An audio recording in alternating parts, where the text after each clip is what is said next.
Compañeros, buenas noches con todos. Mi nombre es John Lenin Vargas Kulki. En esta oportunidad me ha tocado exponer el tema de flexiones, método de áreas de momento, ¿no? El método de las áreas de momento fue desarrollado por el ingeniero civil Christian Otto Mohr, ¿no? Pero más adelante fue, digamos, perfeccionado ya este método por el ingeniero civil Charles R. Green, ¿ya? Nos dice que este método sirve para determinar el punto de deflexión en cualquier punto de la viga, ¿no? También nos dice que este método nos ayuda mucho cuando tenemos una viga sujeta a varias cargas concentradas eh, o que tienen diferentes secciones transversales, ¿no? Como nos dice acá, por ejemplo, el parte del concepto, nos dice que este método del área de momento es un procedimiento que generalmente es muy útil cuando se desea obtener las pendientes y las deflexiones solamente en ciertos puntos seleccionados a lo largo de la viga, ¿no? Lo que les dije, que sirve para determinar el punto de deflexión en cualquier punto de la viga, ¿no? También nos dice que se podría decir también que este método del área de momento es mucho más conveniente que el método de integración, cuando la viga es sometida a varias cargas concentradas o a cargas distribuidas discontinuas, y es particularmente efectivo cuando se trata de una viga de sección transversal variable, ¿no? A continuación tenemos esta imagen, ¿no? Como podemos apreciar, esta imagen es una figura, una viga de sección transversal constante que está sometida a diferentes tipos de carga, como se nota acá en la figura, ¿no? También tenemos en la siguiente figura, la cual se obtiene de la ecuación de momento flector, la cual tenemos en esta parte que está con verde, que dice que M sobre la rigidez o la flexión EI, ¿no? Eh, Siguiendo dice, ¿cómo funciona este método? Nos dice, ¿no? Este método que estudiamos está basado en dos teoremas. Ya tenemos el teorema 1, que dice el ángulo o cambio de la pendiente entre las tangentes es igual al área del diafragma M sobre EI comprendida entre dichos puntos. Lo que les dije en la imagen pasada, ¿no? Este diafragma perdón, claro, en este caso sería el diafragma, ¿no? El diafragma es idéntico al diafragma del momento flector, ¿no? Ya. ¿Cómo se aplica este método en la vida real, ¿no? Tenemos acá una imagen de un techo, su viga, la viga, entre la viga están los dos apoyos que vendrían a ser las columnas. Por ejemplo, acá podemos apreciar que el techo proporciona una carga distribuida, ¿no? Sobre la viga. Y si nos damos cuenta, en esta parte de los extremos es menor la carga, ¿no? A lo que a comparación en la parte, digamos, del centro de la viga, la carga es un poco mayor, ¿no? Eh, a esto también le tenemos que sumar el peso propio del techo, también los factores, por ejemplo, como la acción del viento, ¿no? Entre otros, ¿no? La 2 sería, dice el método 2, el teorema 2, la distancia de un punto B de una elástica continua medida perpendicularmente al eje primitivo AB a la tangente trazada por otro punto A de dicha curva es igual al momento respecto a B del área del diafragma M sobre EI comprendida entre dichos puntos, ¿no? Y ahora vamos a resolver un problema de aplicación usando el método de área-momento. Problema de aplicación. La carga en una viga en voladizo AB tiene una distribución triangular de intensidad de carga Q sub 0 máxima.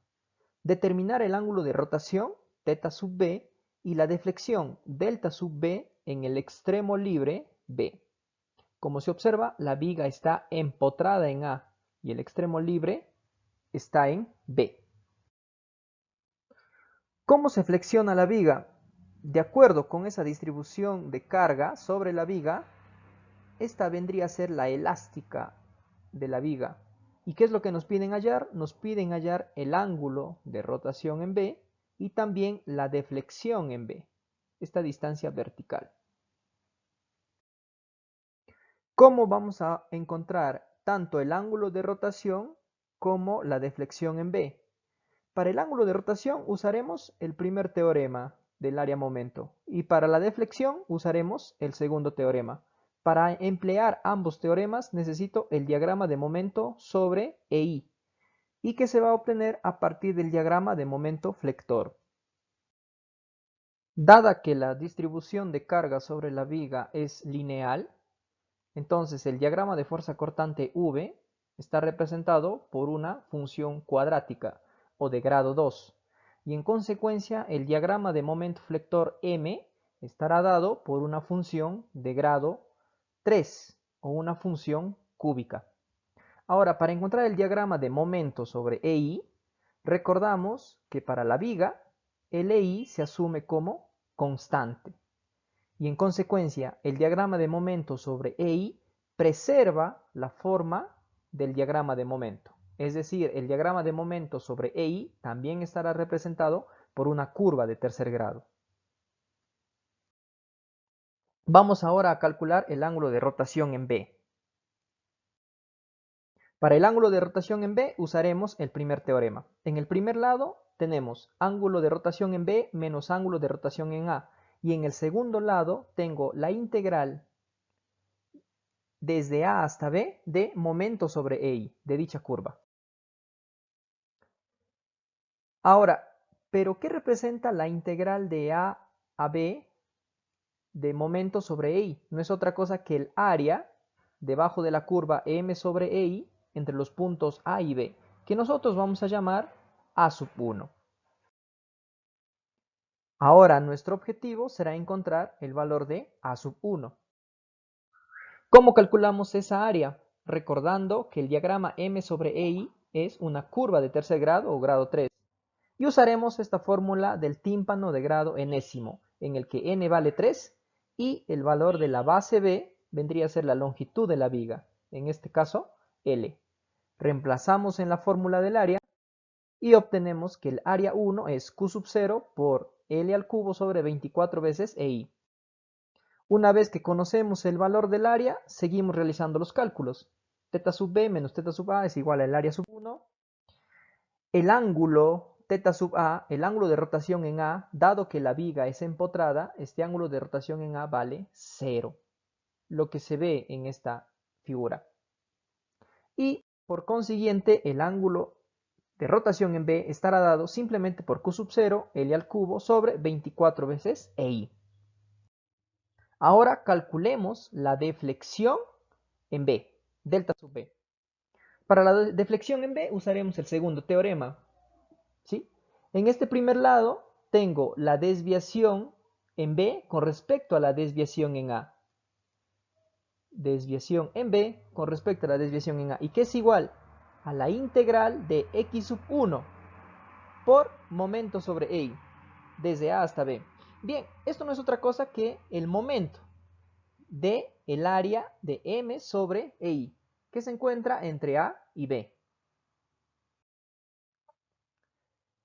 En el primer lado, la desviación de B con respecto a A, dado que en A la desviación es horizontal, entonces este primer lado no es otra cosa que la propia deflexión en B. Y en el segundo lado, estoy integrando con respecto a x.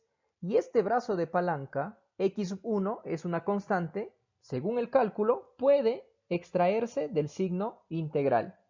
Y entonces nos quedaría delta sub b sería x sub 1, el brazo de palanca, por la integral desde a a b de m sobre ei. Pero, ¿a qué representa la integral de a a b de m sobre ei? No es otra cosa que el área debajo de esa curva, desde a a b, que ya fue calculada previamente. Es el área 1. Y el brazo de palanca x sub 1 es la distancia horizontal que hay del extremo b al centroide de dicha área, de dicha figura, como se ve aquí en la imagen. Nuestro objetivo entonces ahora es encontrar ese brazo de palanca Sx barra. ¿Cómo lo encontramos? Nuevamente, recordando que la curva de m sobre ei es una curva de tercer grado, es decir, cuando n vale 3, y usaremos la fórmula del tímpano de grado enésimo nuevamente. Reemplazamos en esta parte x sub barra sería la base ya habíamos dicho que es la longitud de la viga AB por n más 1 entre n más 2. Reemplazando obtenemos que x barra es 4L quintos. Bien, ya disponemos del área 1, disponemos del brazo de momento x barra, seguimos reemplazando en la fórmula y la deflexión en B sería 4L quintos x barra por el área 1, Q sub 0 L al cubo sobre 24L. La deflexión en B finalmente sería Q sub 0 L a la cuarta sobre 30 veces EI. Finalmente tenemos el resumen de respuestas. El ángulo de rotación en B y la deflexión en el mismo extremo B. Esta fue la bibliografía consultada y eso sería todo de mi parte. Gracias. Bueno, buen día. Continuando con el tema, voy a hablarles sobre el método de la doble integración, ¿no? Bueno, nos dice que es más general para determinar las deflexiones, ¿no? Dice que se puede apoyar en lo que es, se puede resolver cualquier combinación de cargas y condiciones, ¿no? En los apoyos de las vigas, ya sean estáticamente determinadas o indeterminadas, ¿no? Nos dice que su uso requiere la capacidad de describir las ecuaciones de las diagramas de fuerzas cortante y momento flector, y obtener posteriormente las ecuaciones de la pendiente y deflexión de una viga por medio del cálculo integral. Nos está hablando sobre que podemos obtener las ecuaciones de la pendiente y la deflexión de una viga por medio de la integración, ¿no? Pero también, pero para ello necesitamos nosotros tener las ecuaciones de los diagramas de fuerza cortante y momento flector, ¿no?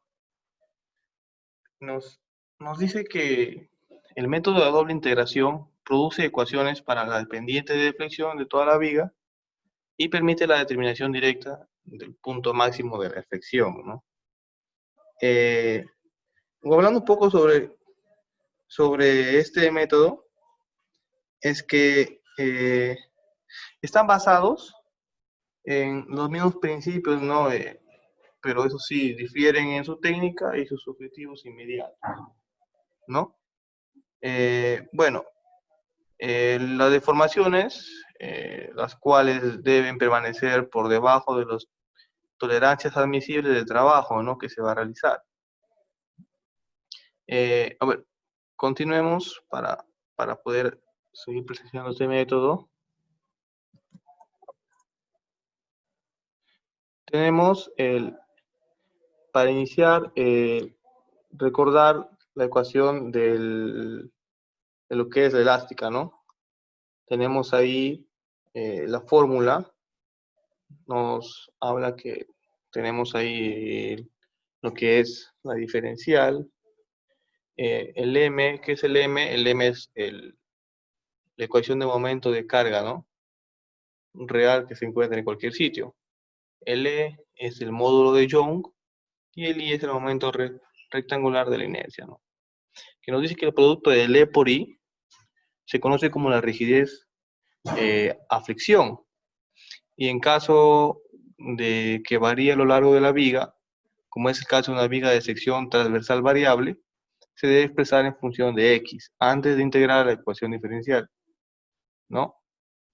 Sin embargo, para una viga prismática es el caso considerado la rigidez a la fricción es constante, ¿no? Podemos entonces multiplicar en ambos miembros, ¿no?, de la ecuación por el módulo de rigidez, y podemos ahí integrar con respecto a lo que es una variable x, ¿no? En lo que se plantea, ¿no?, como podemos observar acá en la ecuación 5.2.1, que el e por i multiplicado acá por lo que son las diferenciales, que es ahí aplicándolo la integración con respecto a x en lo que es el momento, ¿no?, por la diferencial, por lo que es la fórmula más el CI. El CI ya sabemos, ¿no?, por las propiedades de las integrales, es un residuo, ¿no?, una pequeña cantidad que se debe sumar, ¿no?, para que quede exactamente igual. Tenemos acá, siguiendo los procedimientos, tenemos la fórmula. Acá nos habla, ¿no?, que la constante de integración depende, el CI justamente que estamos hablando es la constante de integración que dependen de las condiciones de frontera, ¿no?, como se va a explicar más adelante, ¿no? Acá tenemos otra ecuación, ¿no?, que hablamos como la variación de las fricciones cuando es muy pequeña. Nos dice que la pendiente, bueno, acá nos hablamos de la diferencial de y sobre x, que es igual a una tangente del ángulo, ¿no? Es aproximadamente el ángulo esquina. Entonces, como podemos observar el gráfico, nos habla que de modo a que la expresión, al momento de determinar la inclinación de la recta tangente a la curva, nos dice que para acá podemos tomar para cualquier longitud x. Volvemos a integrar, ya esta sería la segunda integración, como nos podemos apreciar acá en esta ecuación, que se llama 5.2.3. El EI, como ya habíamos nombrado, pues esta vez el y en función del x, acá como se puede observar la segunda integración, ¿no? Y obviamente vamos a poner el C2, que es el otro constante de integración, que sería la segunda integración, ¿no? Entonces podemos, mediante esa expresión podemos conseguir la deflexión para cualquier distancia de x, ¿no?, medido desde el extremo de una viga. Acá como podemos, acá ya he mencionado que el C2 es una constante de integración que, al igual que el C1, depende siempre de la frontera, ¿no?, que es lo que estamos hablando acá. Para poder establecer los valores, conocerse la deflexión, el ángulo de deflexión de la viga, ¿no? Generalmente estamos hablando de los apoyos donde podemos recoger este tipo de información, ¿no? Estamos hablando de las deflexiones. Ya, acá vemos casos donde tenemos acá unas vigas simplemente apoyadas, tenemos acá vigas empotradas en un extremo, y acá vamos a ver algunas condiciones, ¿no? Como podemos observar en la imagen, ¿no? En la imagen dice del apoyo A, en la primera imagen, se puede establecer que X es igual a la longitud A, entonces, por lo tanto, Y va a ser igual a 0, ¿no? Y esto debido a que en el apoyo B, como podemos observar acá, que el X es igual al LB, que sería todo, y esto también tomaríamos que Y es igual a 0. Y en el caso cuando es debidamente empotrada, como podemos observar este gráfico, en ese caso el X va a ser, como podemos ver, el LA, y esta sí va a coincidir con la primera, que Y es igual a 0, ¿no? A diferencia del otro que en este caso el tita, vamos a aproximar a un 0, ¿no? Siguiendo con la exposición, es el compañero que les habla, es Pérez Bautista Michael. Vamos a ver un ejercicio que vendría a ser de doble integración, ¿no? O sea, de cálculo de la máxima deflexión por el método de doble deflexión. Sí, dice, cuando nos dan, o sea, ya nos están dando la ecuación de momento general para toda la viga, no por tramos, sino para toda la viga, lo que nos va a ayudar un poco también a avanzar en el desarrollo. En caso no se les diera esta ecuación, lo que tendríamos que hacer es primero identificar nuestros puntos o intervalos, ¿no? De que vendría a ser de 0 a 3 y de 3 a 6. Y como vemos es simétrico tanto derecha como izquierda. Y solamente tendríamos que hacer un corte en la parte izquierda o en la parte derecha para conseguir un corte aquí, para conseguir la ecuación del momento para la mitad y posteriormente vendría también a pertenecer a la otra mitad ya que una viga simétrica, ¿no? Y la fuerza también está concentrada en el centro de la viga. Pero en este caso tenemos la suerte de que nos dan ya la ecuación de momento general para toda la viga. Esta ecuación sí es para toda la viga. Entonces lo que nos pide aquí vendría a ser calcular el momento de deflexión máximo. Como sabemos nosotros, por teoría, la deflexión máxima se va a encontrar donde el ángulo de deflexión va a ser igual a cero. Entonces vendría a ser el punto máximo de pendiente que vendría a ser en esta parte, ¿no? La parte céntrica. Ahora, también de lo que se hace posiblemente a lo que vendría a ser antes del cálculo de la ecuación de momento, vendría a ser el cálculo de las reacciones. Pero en esta ocasión también, como es simétrico, solamente tendríamos que dividirlo entre dos, que sería 5 toneladas en cada reacción, que vendría a ser en el eje AY y en el eje BY. Y se proseguiría a analizar lo que vendría a ser la curva de deflexión posible con su máxima deflexión cuando el ángulo de pendiente de deflexión va a ser igual a cero. Ahora, una vez evaluado, vendríamos a hacer el cálculo de la ecuación de la curva. Como anteriormente dijimos, por teoría sabemos que el módulo de Young o el módulo de elasticidad por la elasticidad por la estado de inercia multiplicado por la derivada de la ecuación de la curva con respecto a su distancia horizontal en la viga va a ser igual a la ecuación de momentos. Ahora, teniendo esta ecuación de momentos, por teoría sabemos que si nosotros derivamos esta ecuación, tendríamos lo que vendría a ser la ecuación de pendientes en su primera derivada y en la segunda derivada tendríamos la ecuación de la curva de deflexión. Entonces, integramos la primera y tendríamos la ecuación de la pendiente, integramos otra y tendríamos la ecuación de la curva, ¿no? Que vendría a ser esto. Y tendríamos dos constantes las cuales se va a evaluar a partir de sus condiciones iniciales que tenemos que analizar, las condiciones de contorno. ¿Verdad? Entonces, vamos a hacer el cálculo de las constantes de integración de C sub I, de C sub 1 y C sub 2. Si recordamos, el gráfico vendría a ser este. Ahora, el momento deflector del siguiente y su máxima deflexión. Ahora, ya teniendo la ecuación que vendría a ser la ecuación de la curva elástica, para un x sub 0, o sea, para esta posición en A, no vamos a tener una deflexión, por lo tanto, todo esto de acá tendríamos que igualarlo a 0. Todo esto vendría a ser 0, porque no hay deflexión en el punto A. Entonces, como x es igual a 0, este también sería 0. El de acá también se va a hacer 0, por lo tanto, 10 sobre 6, 0. Este también va a ser 0. Entonces, para que cumpla la ecuación, forzosamente C sub 2 también tendría que ser 0. Entonces, concluimos que C sub 2 vendría a ser 0. Ahora, el cálculo del C sub 1 vendría a ser analizando la condición en el punto B de las reacciones, tenemos que en ese punto también sucede lo mismo que en el punto A.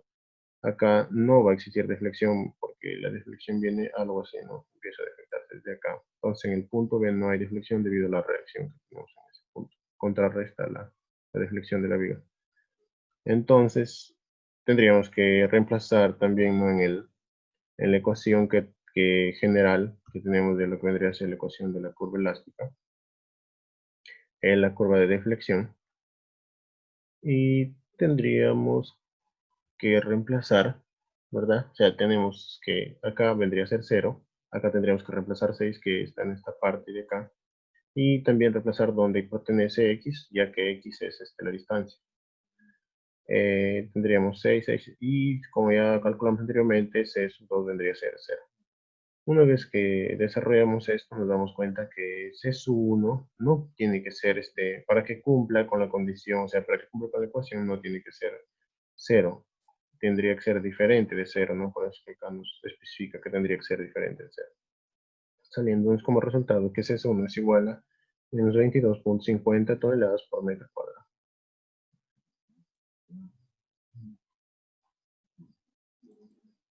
Ya, siguiendo con la exposición. Vamos a cerrar esto. Borremos. Ya. Una vez calculado tanto las constantes de integración para la ecuación de la curva de la deflexión de la viga, lo único que tendríamos que hacer solamente vendría a ser reemplazar en donde supusimos, y por lógica vendría a ser el punto máximo de deflexión.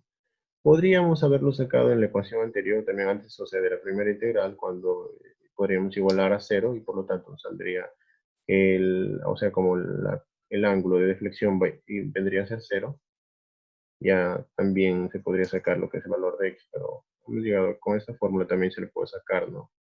Entonces reemplazamos que la distancia de la máxima deflexión vendría a ser 3, y reemplazaríamos en la fórmula, como ustedes pueden apreciar, para x sub 3y es lo que se va a calcular. Se reemplazaría 3 tanto en lo que es en los valores de x, y tenemos un resultado de 45 menos 45 sobre EI, que vendría a ser la rigidez de la viga, o el módulo de elasticidad, o el módulo de Young por el estado de inercia de la viga. Y eso sería todo, compañeros.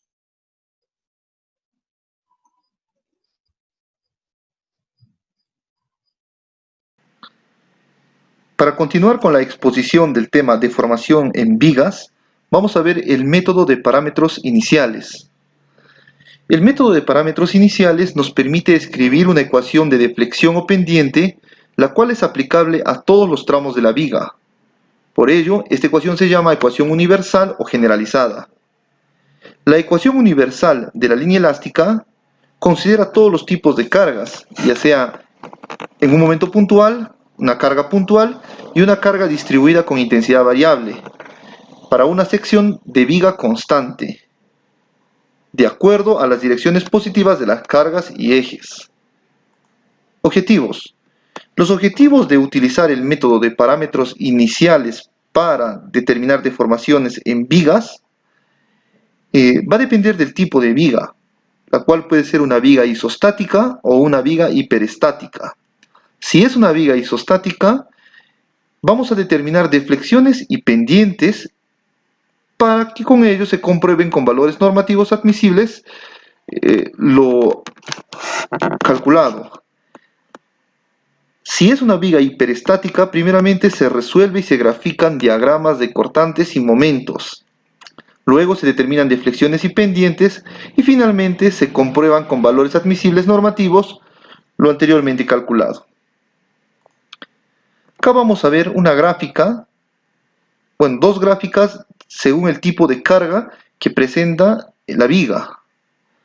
Asimismo, se verifica la ecuación universal para la determinación de las deformaciones que existen en la viga por el método de parámetros iniciales,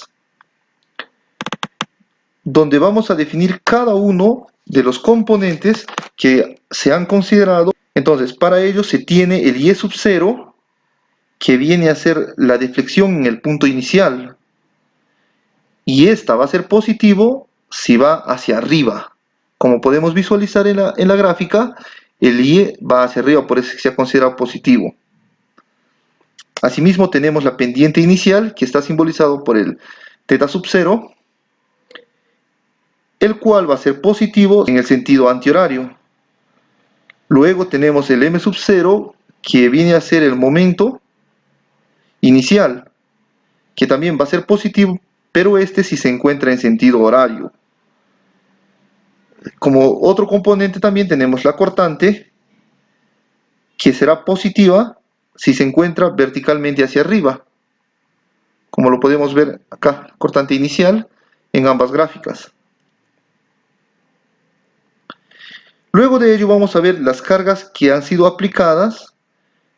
Para ello vamos a ver el momento en las cargas acá que han sido aplicadas, ¿no? Acá tenemos el momento que si toma el sentido horario, este va a ser positivo. También tenemos la carga puntual P, que va a ser positivo si se encuentra dispuesto hacia abajo. Asimismo, podemos visualizar en la gráfica y encontramos cargas distribuidas, y estas se van a explicar mejor considerando la forma que éstas se encuentren aplicadas. Los parámetros iniciales pueden ser positivos, negativos o iguales a 0, y se determinan a través de las condiciones de borde o extremo en el inicio de la viga y las cargas actuantes en dicho punto. En la figura A, todos los parámetros iniciales son positivos. Justamente cuando se explicaba se dio a conocer sobre los valores que tienen la deflexión, la pendiente, el momento y la cortante.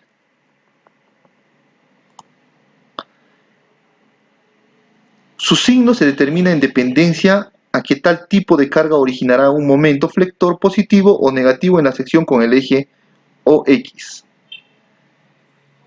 El último componente de la ecuación expresa la influencia de la carga distribuida de intensidad variable W epsilon, donde la distancia 1 tiene que ser menor a la ubicación de esta carga, y esta tiene que ser menor al punto final de la distancia de la carga distribuida, la cual fija la posición de la carga, que lo vamos a visualizar en la gráfica. Acá está la distancia epsilon, la cual se ubica entre la distancia C1 y la distancia C2 y C1.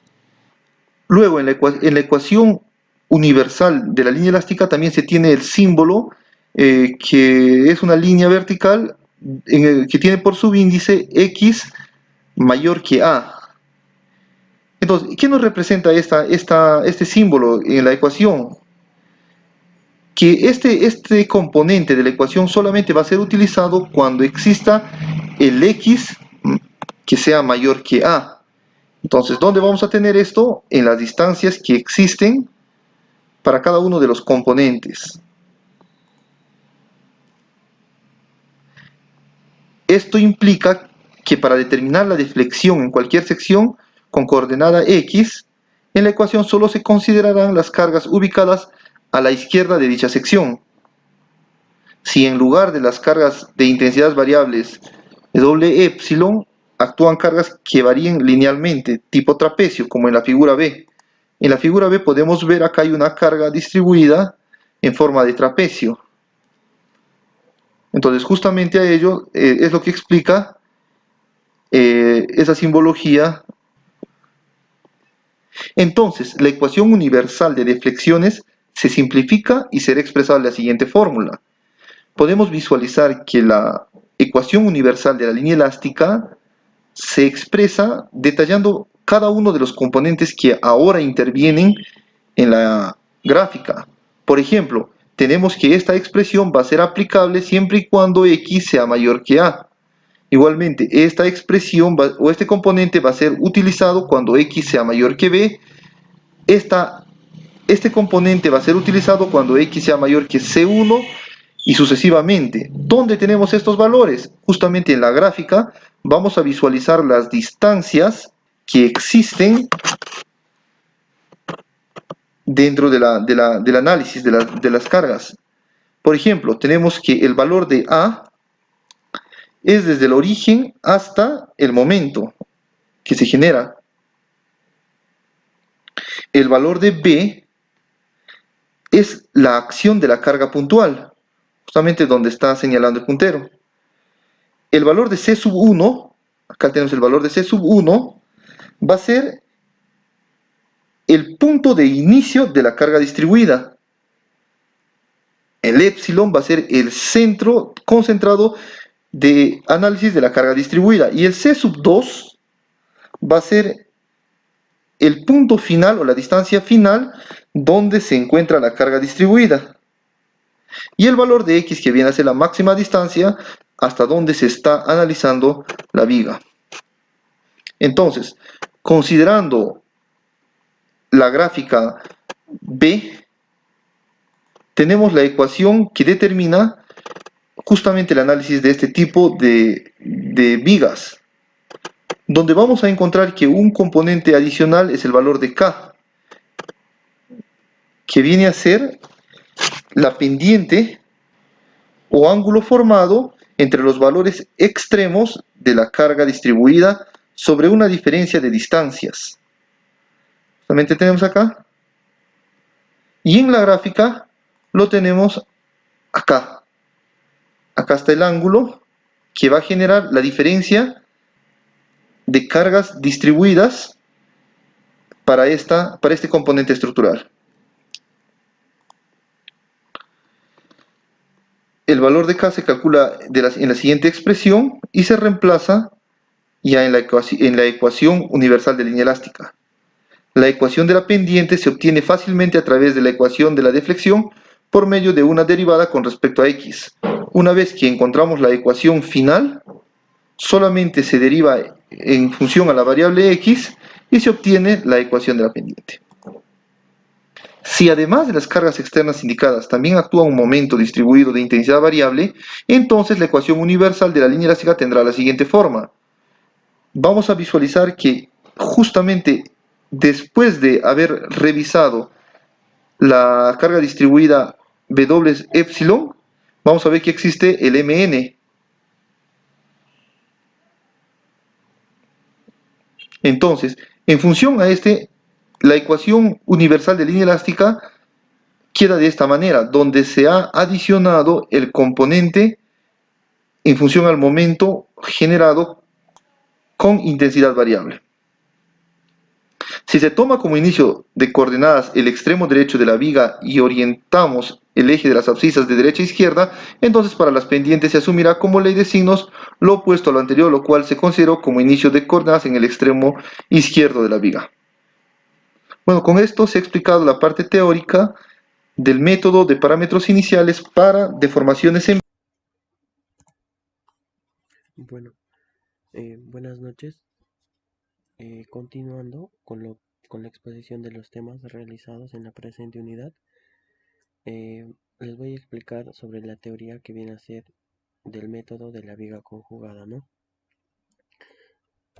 Entonces, para nosotros poder aplicar y comprender este método satisfactoriamente, es necesario dos cosas. Lo primero es saber graficar y hallar la función del momento flector interno en una viga.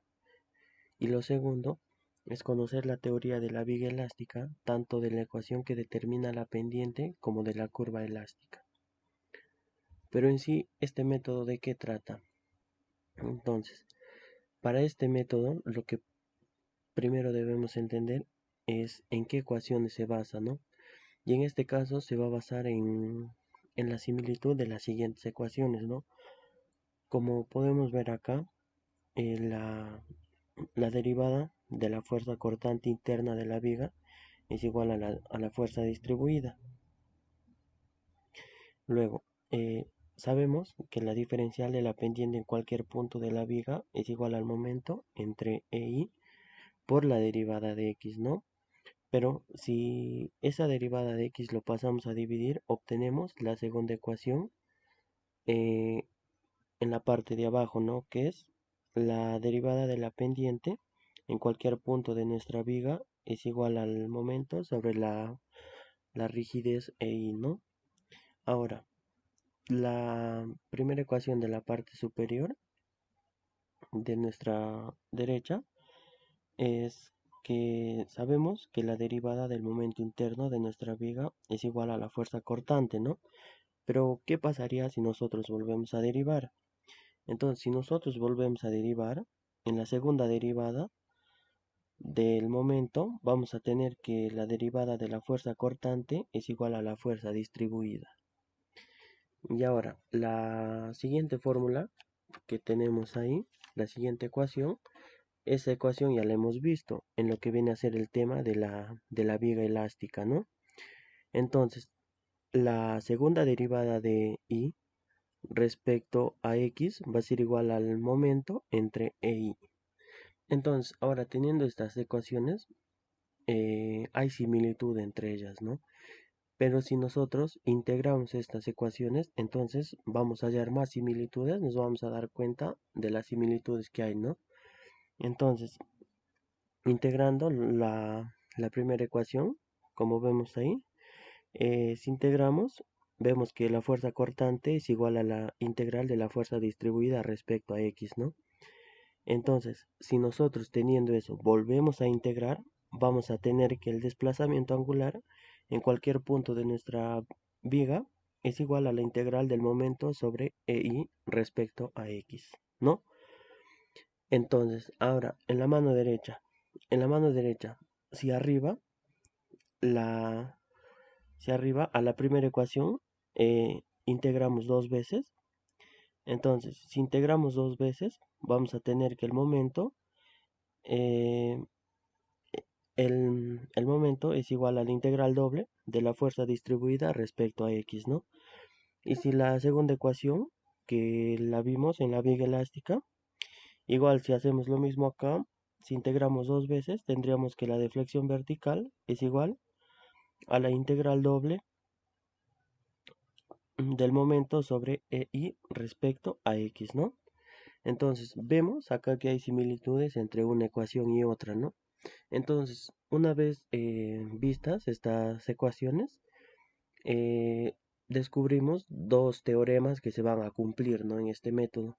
El primer teorema, como podemos ver, es la pendiente de un punto de la viga real es numéricamente igual a la fuerza cortante en el punto correspondiente de la viga conjugada. Y el teorema 2 que podemos apreciar ahí es que el desplazamiento de un punto en la viga real es numéricamente igual al momento en el punto correspondiente de la viga conjugada, ¿no? Entonces, la viga conjugada, una vez visto esto, ¿qué es, mejor dicho? Entonces, la viga conjugada no viene a ser nada más que una viga del mismo tamaño que la viga real. Pero la única diferencia que va a haber acá es que en lugar de nosotros colocar la fuerza distribuida, vamos a colocar el diagrama de momento entre E y como una fuerza distribuida, ¿no? Entonces, básicamente, este método nos indica que si nosotros queremos hallar la pendiente en cualquier punto de nuestra viga real, nos va a bastar con hallar en ese punto correspondiente en la viga conjugada su fuerza cortante. Y lo otro es que si nosotros queremos hallar el desplazamiento vertical en cualquier punto de nuestra viga real, basta con calcular el momento flector interno en nuestra viga conjugada en el punto correspondiente, ¿no? Ahora, para finalizar esta breve teoría, vamos a ver lo que vienen a ser los apoyos en las vigas conjugadas, ¿no? Como ya sabemos, los apoyos en la vida real pueden ser, ¿no?, de pasador, de rodillo u oscilador, de soporte fijo, un apoyo libre. Entonces, esto al pasarse a la viga conjugada va a cambiar y va a depender de su momento.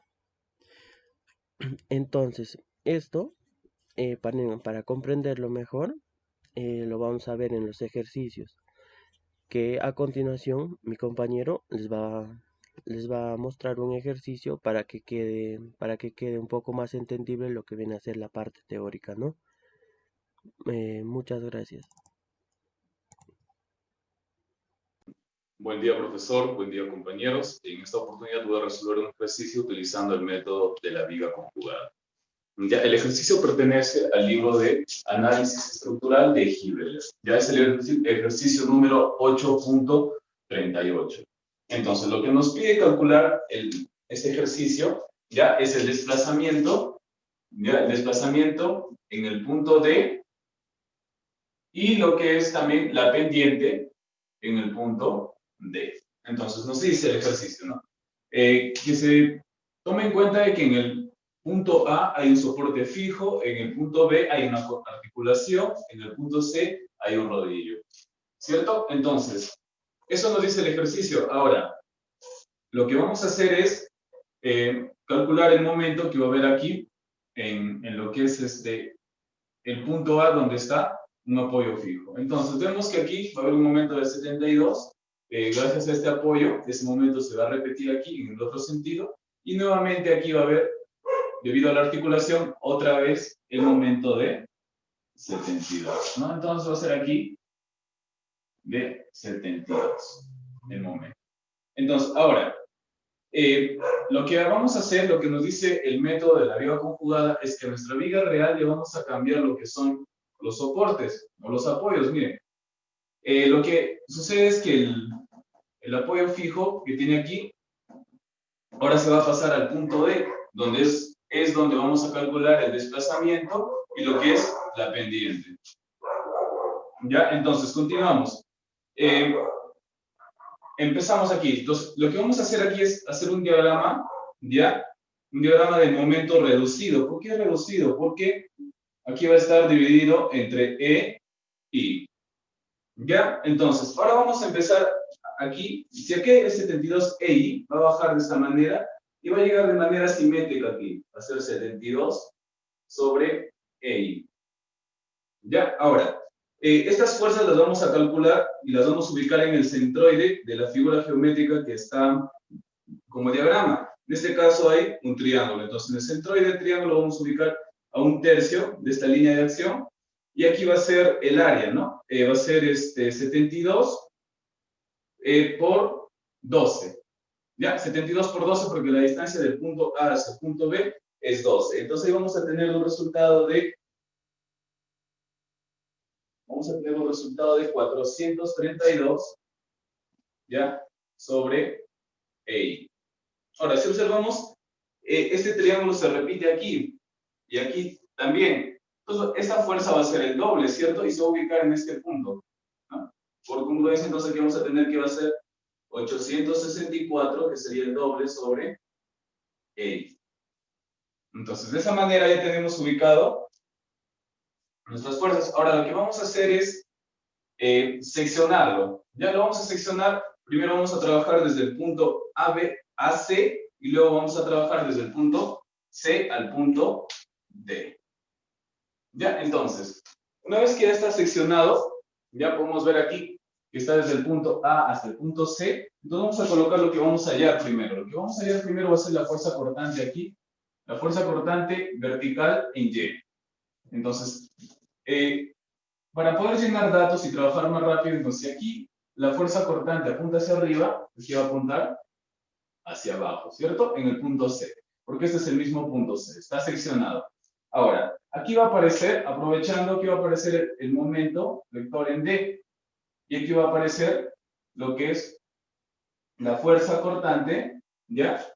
En el punto D. Entonces, estos dos tenemos que encontrar, porque el método de la viga conjugada nos dice que la fuerza cortante va a ser igual numéricamente a la pendiente, y lo que es el momento flector en el punto D va a ser igual numéricamente al desplazamiento. Entonces, ahí vamos a llegar, pero primero para llegar necesitamos la fuerza cortante en Y, y para eso lo vamos a calcular primero en esta sección. Entonces, para ello vamos a utilizar lo que es las condiciones de equilibrio, y vamos a empezar. A ver, aquí vamos a empezar por sumatoria, ¿ya? De momentos en el punto B es igual a 0. Entonces, en el punto B, a ver, voy a considerar el CY positivo, ¿ya? La fuerza cortante en Y positivo multiplicado por toda la distancia aquí es 12, ¿ya? Toda la distancia es 12, de punto a punto la distancia es 12. Ahora, aquí otra vez vemos el triángulo, miren, estos triángulos que hemos visto al inicio, ya entonces aquí ya sabemos su valor, 432 sobre EI, y aquí va a ser 432 sobre EI. Ahora, continúa eso, ¿no? Va a ser, ahora esto va en sentido contrario a la fuerza cortante en C. Entonces, ¿qué va a suceder? Aquí va a ser menos, y aquí va a ser menos 8, porque 8 es la distancia hasta ese punto, que es el centro E, 8 por 432 sobre EI. Ahora, aquí también tenemos lo mismo. Miren, se está ubicado a una distancia de 8. Entonces otra vez va a ser menos, porque esto va a girar, miren, en sentido de que está girando este momento. Entonces va a ser otra vez menos 8 por 432 sobre EI.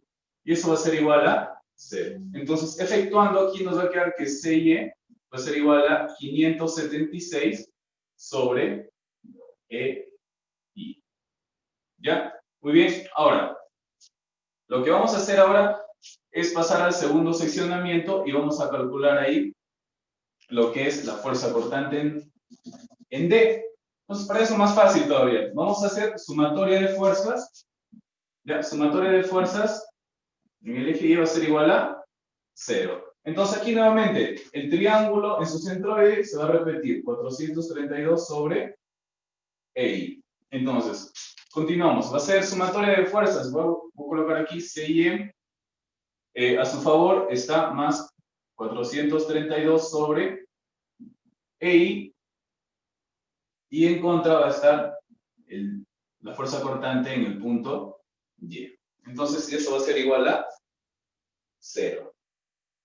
Entonces aquí, efectuando, ya reemplazando este valor de 576 aquí, vamos a encontrar que el desplazamiento en Y va a ser igual a menos 1008 kilonewtons por metro cuadrado. 1008, ya, kilonewtons por metro cuadrado. Sobre EI. Ahora, aquí ya tenemos la primera respuesta. Nos están dando la fuerza cortante en el punto D. Entonces, la fuerza cortante en el método de la viga conjugada nos dice que es equivalente a la pendiente. Ya entonces tenemos la pendiente en el punto D. Y ahora, por último, vamos a calcular lo que es el momento ya en el punto D. Entonces, vamos a ver. Para ello nos vamos a ubicar en el mismo punto.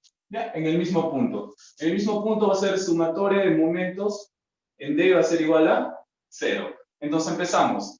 El CIE multiplicado por 12, ya el CIE multiplicado por 12, lo vamos a considerar positivo, ¿ya? Más 8 veces 432, ya sobre EI, y aquí vamos a tener más el momento en el punto D, y eso va a ser igual a 0. Entonces, efectuando, reemplazando también el valor de CI, pues, ¿qué vamos a encontrar?